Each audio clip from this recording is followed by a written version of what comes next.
ध्यान दें, अभी तक के अकाउंटिंग रेशियो चैप्टर के अंतर्गत हम लोग जो पढ़ लिए हैं वो current ratio, quick ratio, working capital, फिर करेंट रेशियो और क्विक रेशियो का मान दिया हुआ था, उसके आधार पे हम current assets, current liabilities, liquid assets निकालना ज्ञात किए। फिर स्टॉक टर्नओवर रेशियो निकालना ज्ञात किए। फिर स्टॉक टर्नओवर रेशियो का मान दिया हुआ है, उसके आधार पे हम ओपनिंग स्टॉक और क्लोजिंग स्टॉक निकालना ज्ञात किए। इसके आगे ग्रॉस प्रॉफिट रेशियो निकालना ज्ञात किए। अभी स्टॉक टर्नओवर रेशियो का मान दिया हुआ है, उसके आधार पे हम ग्रॉस प्रॉफिट कैलकुलेट करेंगे। ये कैसे होगा, इससे संबंधित एक क्वेश्चन है। यहां हेडिंग है calculation of gross profit. Gross profit का कैलकुलेशन करना है, जिसमें ये क्वेश्चन नंबर 27 का ए है। इसमें दिया हुआ है average stock 40,000, stock turnover ratio 8 times, gross profit 20% on sale. तो फाइंड आउट जीपी। ये पूछ रहा है ग्रॉस प्रॉफिट क्या होगा। शब्द जो भी होता है, ध्यान दें, उस शब्द का क्वेश्चन में अपना एक मीनिंग होता है। यहां क्या लिखा है, ग्रॉस प्रॉफिट 20% ऑन सेल। इसी में आगे चेंज कर देगा, सेल की जगह अगर कॉस्ट कर देगा तो फिर वह फॉर्मूला चेंज होगा, जो हम आगे क्वेश्चन में बताते हैं। यहां ग्रॉस प्रॉफिट रेशियो निकालना है और हमको दिया हुआ है टर्नओवर रेशियो का मान। स्टॉक टर्नओवर रेशियो होता है cost of goods sold divided by average stock. जो turnover ratio, stock turnover ratio 8 time है, 8 equal to cost of goods sold divided by average stock. हम बाय क्रॉस मल्टीप्लिकेशन करते हैं तो कॉस्ट ऑफ गुड्स सोल्ड बराबर होता है 8 into 40,000 equal to 3,20,000। अब यहां हम बताए कि शब्द का अपना मीनिंग होता है। सेल पे दिया हुआ है और हमको यहां पता चला वो क्या है, कॉस्ट।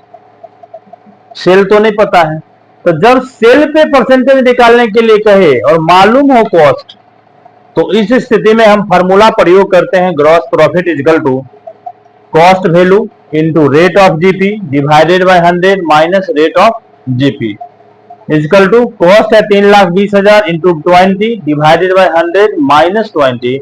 इसको काटते हैं तो निकलता है 80,000। ये हमारा ग्रॉस प्रॉफिट। इसी में अगला सवाल है 27 का भी, जिसमें यहां ग्रॉस प्रॉफिट ऑन कॉस्ट बोल रहा है। तो यहां तक का कैलकुलेशन हम कर लेंगे और सिर्फ कॉस्ट ही बोल रहा है और कॉस्ट ही हमको निकलेगा भी, इसीलिए वहां गुने रेट बटा डायरेक्ट 100 होगा। उस सवाल में 27 के बी में माइनस प्लस कुछ नहीं होगा, क्योंकि यहां कॉस्ट बोलेगा और कॉस्ट बोल भी रहा है। कॉस्ट बोलेगा और हम जब निकालते हैं तो कॉस्ट ही निकलता है। तो जब कॉस्ट बोल भी रहा है और कॉस्ट पर ही निकालना है तो रेट प्लस माइनस कुछ नहीं होगा, इनटू रेट डिवाइडेड बाय 100 यहां सिर्फ होगा अगला सवाल में, और आप कर देंगे। यहां माइनस इसीलिए हुआ कि सेल पे बोल रहा था और सेल की जगह हमको मालूम है कॉस्ट, तो ये फॉर्मूला लग जाता है cost value into rate divided by 100 minus rate. इसके आगे अगला टॉपिक हम डाले हैं debtors turnover ratio. Debtors turnover ratio निकालने के लिए हमारा फॉर्मूला होता है net credit sales divided by average debtor. आपके क्वेश्चन में, बुक के क्वेश्चन नंबर 31 में है ये डेटर्स टर्नओवर रेशियो निकालना, जिसमें टोटल सेल दिया हुआ है 1,75,000। कैश सेल है 20% of total sale. Cash cell है 20% of total sale. Cell return out of credit sale जो 10,000 है। सेल रिटर्न नहीं, इसमें क्रेडिट सेल से कोई मतलब नहीं। हाँ, सेल मतलब क्या, तो सेल रिटर्न सीधा समझो, सेल रिटर्न दिया हुआ है 10,000, इस लाइन को इग्नोर कर दो। सेल्स रिटर्न हो गया 10,000। तो सन्डी डेटर्स के अंतर्गत ओपनिंग और क्लोजिंग वैल्यू दोनों दे दिया है। अब हमको निकालना है डेटर टर्नओवर रेशियो, तो इसका फॉर्मूला होता है net credit sales divided by average debtor. Average debtor के लिए ओपनिंग और क्लोजिंग डेटर को 2 से भाग देते हैं, जो यहाँ 8,000 और 12,000 है, तो 8,000 प्लस 12,000 डिवाइडेड बाय 2 के हिसाब से निकला 10,000। और नेट क्रेडिट सेल्स के लिए फॉर्मूला होता है टोटल सेल में से कैश सेल और सेल रिटर्न घट गया। टोटल सेल हाँ, टोटल सेल यहाँ 1,75,000 है, कैश सेल 20% है। इस 1,75,000 का 20% निकालेंगे, एक स्टेप यहाँ हम कम करवाए हैं। 1,75,000 का 20% 35,000 निकलेगा। हम यहाँ डायरेक्ट 35,000 लिख दिए हैं, माइनस 10,000 तो दिया हुआ ही है। तो ये 35 और 10 45,000 1,75,000 में से घट गया तो निकला 1,30,000। 1,30,000 डिवाइडेड बाय 10,000 इस फॉर्मूला के आधार पे यहाँ हम सेट कर लिए। तो 0 से 0 कट के ऊपर बचा सिर्फ 13 और टर्नओवर रेशियो को हम टाइम्स में यूज करते हैं, इसीलिए यहाँ रिजल्ट आएगा 13 टाइम्स।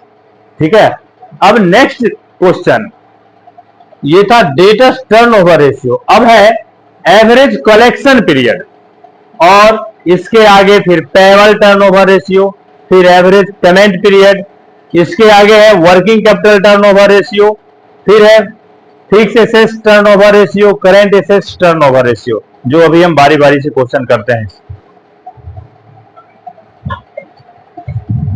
इसको मिटा लो तुम लोग, फोटो।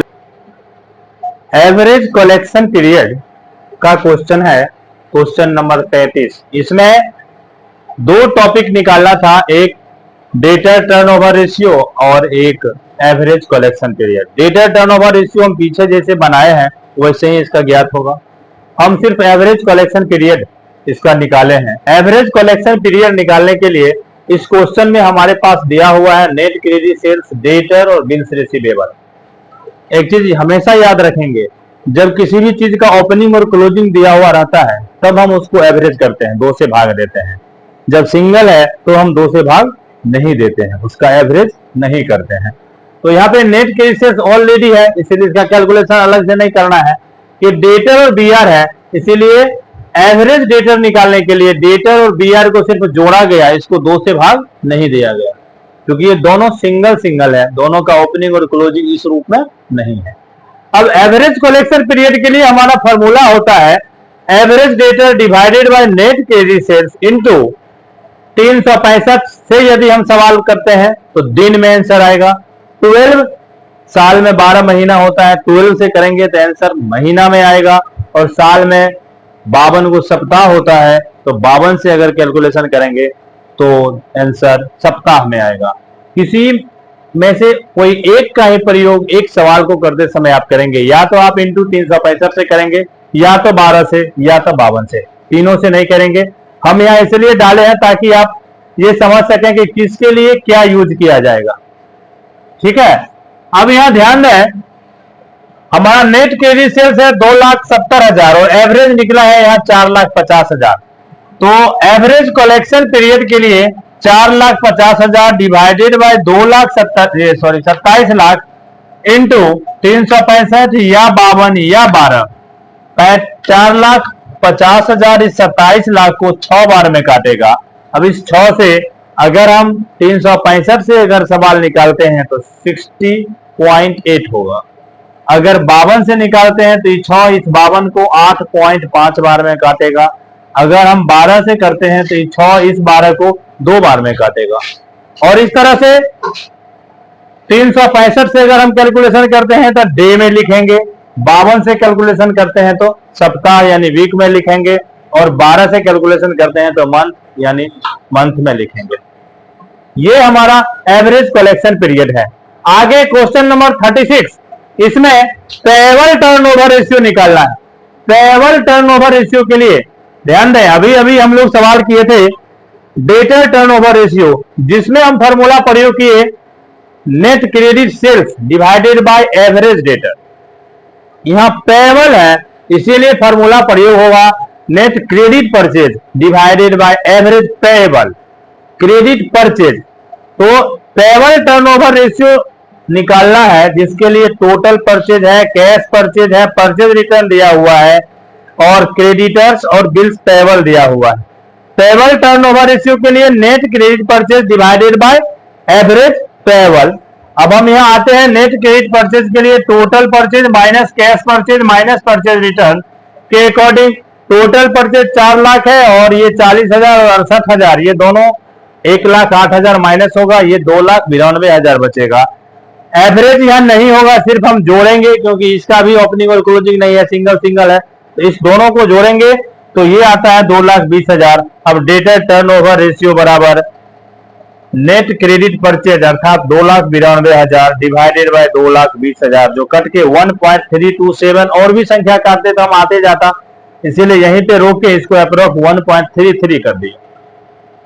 ठीक है, अगला क्वेश्चन, क्वेश्चन नंबर 37, इसमें 2 यूनिट है, एक पेबल टर्नओवर रेशियो निकालना है और दूसरा एवरेज पेमेंट पीरियड निकालना है। तो पेबल इसी फॉर्मूला से यहां निकलेगा, इसको हम छोड़े हैं। पेमेंट पीरियड के लिए हमारा फॉर्मूला होता है average payable divided by net credit purchase into, पीछे इस सवाल की तरह ही इनटू करें 365 से या 52 से या 12 से, कोई फर्क नहीं पड़ेगा।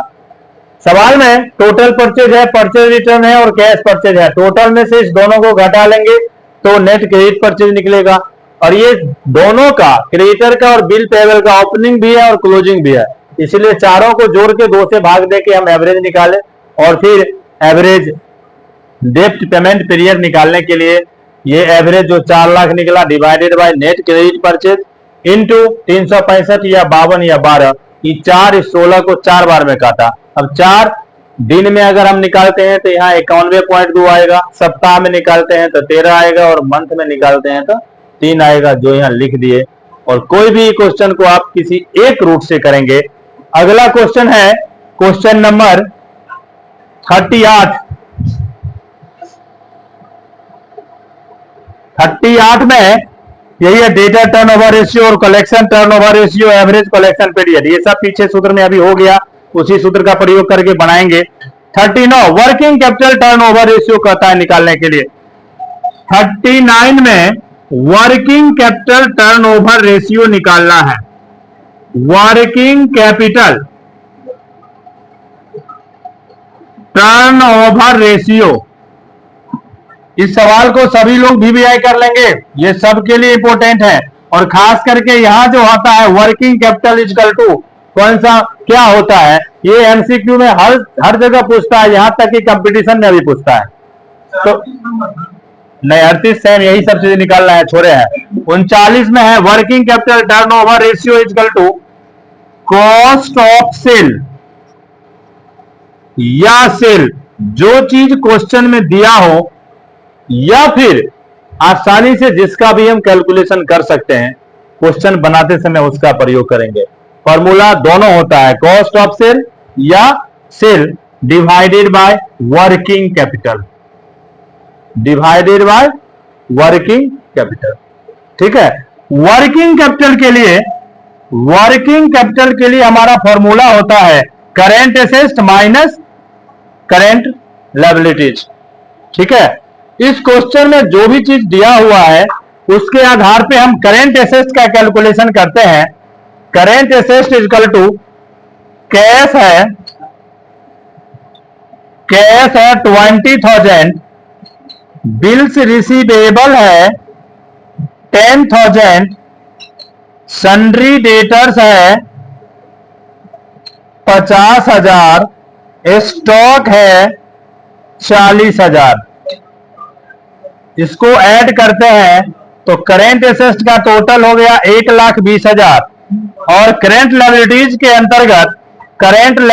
के अंतर्गत सिर्फ क्रेडिटर्स दिया हुआ है। इस क्वेश्चन में क्रेडिटर्स है 60,000। तो अब ये जो हम फॉर्मूला लिखे हैं वर्किंग कैपिटल, बातचीत नहीं करो, working capital equal to current assets minus current liabilities. Current assets हमारा कितना आया 1,20,000 और करेंट लायबिलिटीज आया 60,000। यहां हम इस पे डाल दें 1,20,000 माइनस 60,000, तो ये कितना निकलेगा 60,000। और इस क्वेश्चन में कॉस्ट ऑफ सेल दिया हुआ है, cost of good sold 3 lakh दिया हुआ है। अब हमारा वर्किंग कैपिटल टर्नओवर के लिए कॉस्ट ऑफ सेल है, अर्थात क्या हो जाएगा 3 lakh divided by working capital निकला 60,000, 6 पंचे 30 इक्वल टू 5 टाइम्स। और जो भी टर्नओवर होता है उसको हम टाइम्स में लिखते हैं।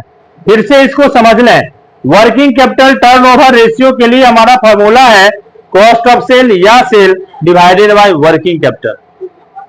वर्किंग कैपिटल हम निकालते हैं current assets minus current liabilities. Current assets सवाल में जो भी चीज दिया हुआ है करेंट एसेट्स का वो है कैश, बीआर, सन्डी डेटर और स्टॉक। इसके अमाउंट को जोड़ दिए, ये हमारा करेंट एसेट्स हो गया। करेंट लायबिलिटीज के रूप में सिर्फ क्रेडिटर दिया हुआ है जो 60,000 है, तो 1, 20 और 60 का डिफरेंस कर दिए तो 60,000 निकला working capital. Cost of sale 3 lakh दिया हुआ है, फॉर्मूला में बैठा दिए, 5 टाइम्स निकला। रोक लो इसको। क्वेश्चन नंबर 39 के तरह ही क्वेश्चन नंबर 40 में भी वर्किंग कैपिटल टर्नओवर रेशियो ही निकालना है, ये आप लोग खुद से करेंगे। क्वेश्चन नंबर 41, इसमें फिक्स एसेट्स और करेंट एसेट्स का टर्नओवर रेशियो निकालना है। क्वेश्चन नंबर 41, इसमें फिक्स एसेट्स और करेंट एसेट्स का टर्नओवर रेशियो निकालना है। करेंट एसेट्स टर्नओवर रेशियो ये निकालना है। तो point first, fix assets turnover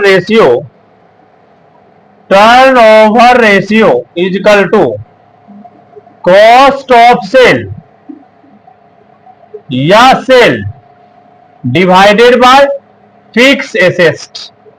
इस क्वेश्चन में ध्यान दें, फिक्स एसेट्स 3,20,000 है और सेल भी 3,20,000 है, दोनों का मान 3,20,000 दिया हुआ है। क्वेश्चन में सेल दिया हुआ है, कॉस्ट ऑफ, यहां दोनों चीज होता है फॉर्मूला में, तो जो चीज क्वेश्चन में रहेगा उसके अकॉर्डिंग हम सवाल बनाएंगे, या नहीं है तो आसानी से क्वेश्चन के अकॉर्डिंग क्या कैलकुलेट हो सकता है उसका प्रयोग करेंगे। तो यहां सेल है 3,20,000 और फिक्स एसेट्स भी है 3,20,000, तो fix assets turnover ratio equal to 3,20,000 divided by 3,20,000। और एक चीज याद रखेंगे, 2 को 2 से भाग देंगे तो क्या बचेगा?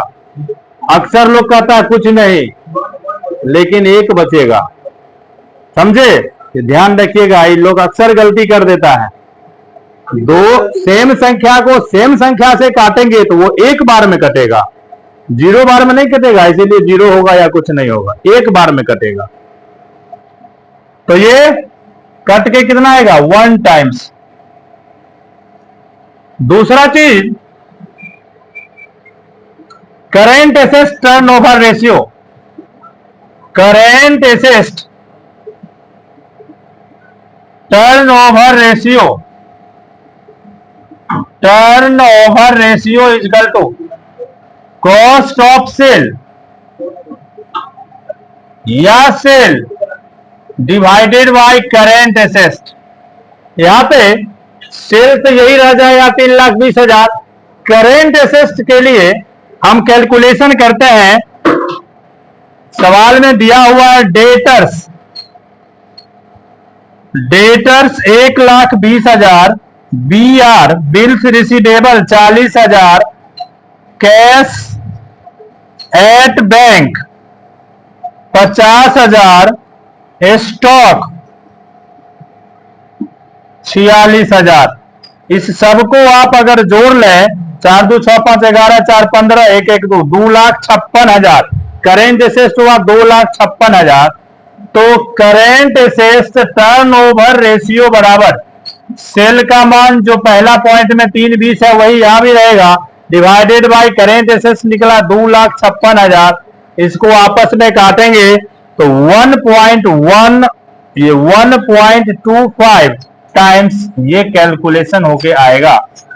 इस तरह से इस बीच में अब जो भी टॉपिक, जैसे प्रत्येक का ए बी था या एक सीरियल नंबर से 2-3 सवाल सेम फार्मूला का था, उसको आप लोग खुद से करेंगे, दिक्कत होने पर पूछेंगे। इसको रोक लो।